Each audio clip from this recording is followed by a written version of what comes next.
So it's kind of like you're in this shock because you're just like, that didn't happen. That didn't happen. That didn't happen.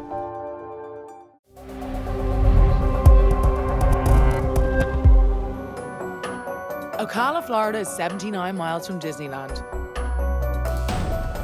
It's home to megastar actor John Travolta and the location of the state of Florida's female death row.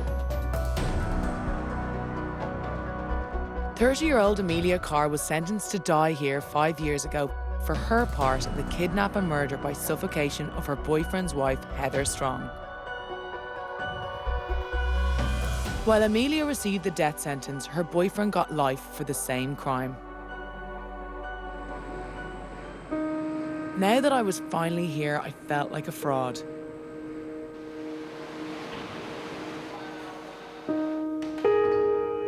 How was I, with my free and charmed life, going to look into this condemned young woman's eyes, knowing that there was nothing I could really do to help her? That day in court that you got convicted, what did the judge actually say to you? He read the sentence and then he said, "May God have mercy on your soul." And I actually had something written down that I read afterwards about the entire thing, but it's more like shock. Yeah. Like it doesn't really sink in because my mom was there and my little sister and my best friend at the time. And, you know, I'm sitting there thinking, because I had already prepared myself because I knew, everybody was talking about it. You know, they'd never had a case like this. I was convicted before I went to trial in the media, you know, in the local papers and stuff. I was already convicted. So I had already had my mindset that either way, I knew I was going to prison. It was just my family I was concerned for. So when he read the sentence and my mom just collapsed. I knew I couldn't cry. I had to be strong. Yes, my mom. So, I turned around and I was like, it's okay, it's not over. We're gonna fight this. It's okay, it's okay. So it's like you get back. And because I'm from here, I grew up with a lot of people that worked at the county jail and stuff. And you can see them crying, and that's when it hit me. Yeah. So it's kind of like you're in this shock because you're just like, that didn't happen. That didn't happen. That didn't happen.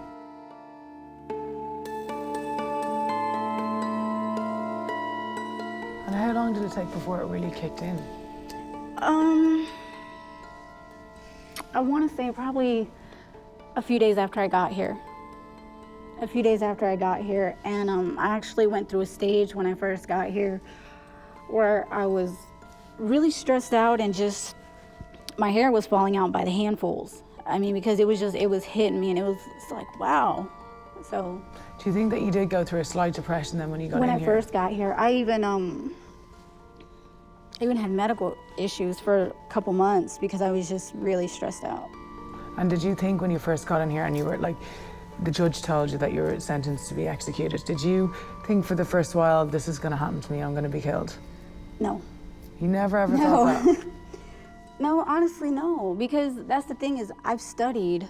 When I first got here, I really started to study the death penalty and Florida and how it works because I have to fight. Nobody ever speaks out, nobody fights, nobody does anything because there's this fear that the attorneys put in you, the court-appointed attorneys, that if you speak out, it's gonna be used against you. How long have you actually been on death row for? Almost 5 years now. 5 years. Right. And do you sort of get to a point where you get used to your life? No, you No. never do. I don't. Some people adjust, I don't. You don't at all? No, because when you get comfortable here, you stop fighting.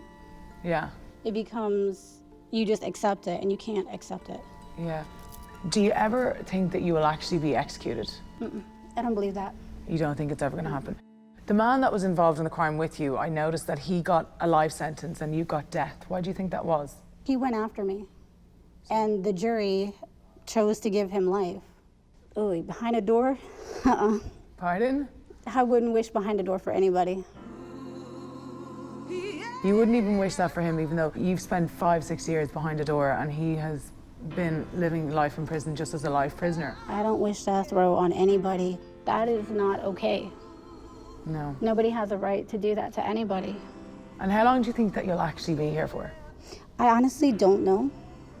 And I think in a way, it's just, excited expectation, you know. Sometimes it's better not to exactly know, because then you get your hopes up, and then if something doesn't go the way you want it to, then, you know, you're brought back down.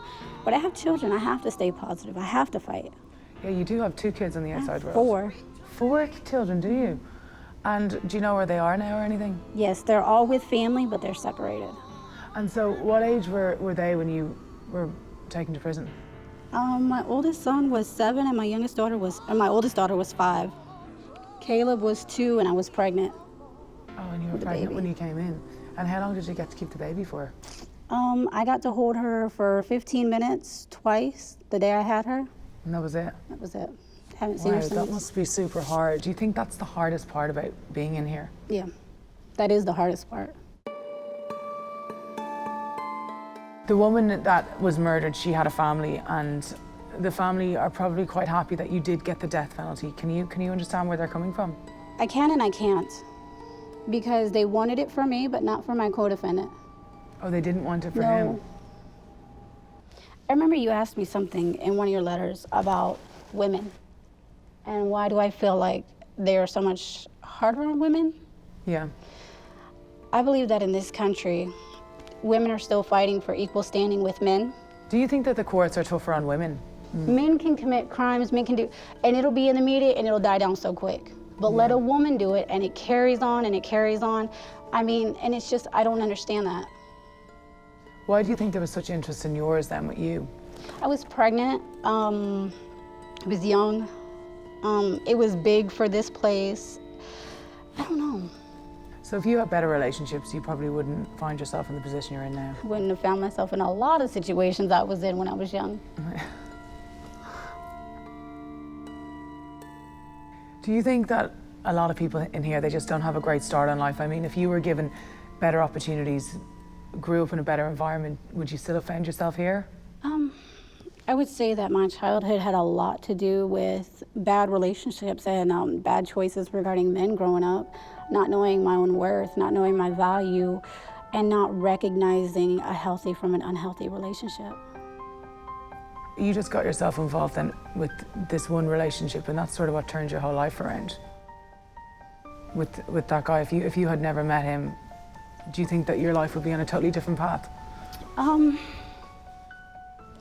Yeah, but I mean, like I look at all of this and, you know, a lot of people ask me, how am I not bitter, you know, when I maintain my innocence and I'm still sitting here? And I look at it this way: since being here, I actually have found myself. I've learned to love myself. I realized that I don't have to, you know, because I didn't know how to love men. I never knew how, because of everything I knew growing up. It was always like an emotional shut off. Like I didn't know how to love them, and I wouldn't let them love me, and I'd push them away, and I would sabotage my relationships because I never wanted a man to get too close, because if he got too close, he could hurt me. So coming here and actually being taken away from all of that has actually helped me grow up and become a better person, period. Better for my children, better for myself, better for my family, because now I can make better, healthier, right decisions because I know who I am.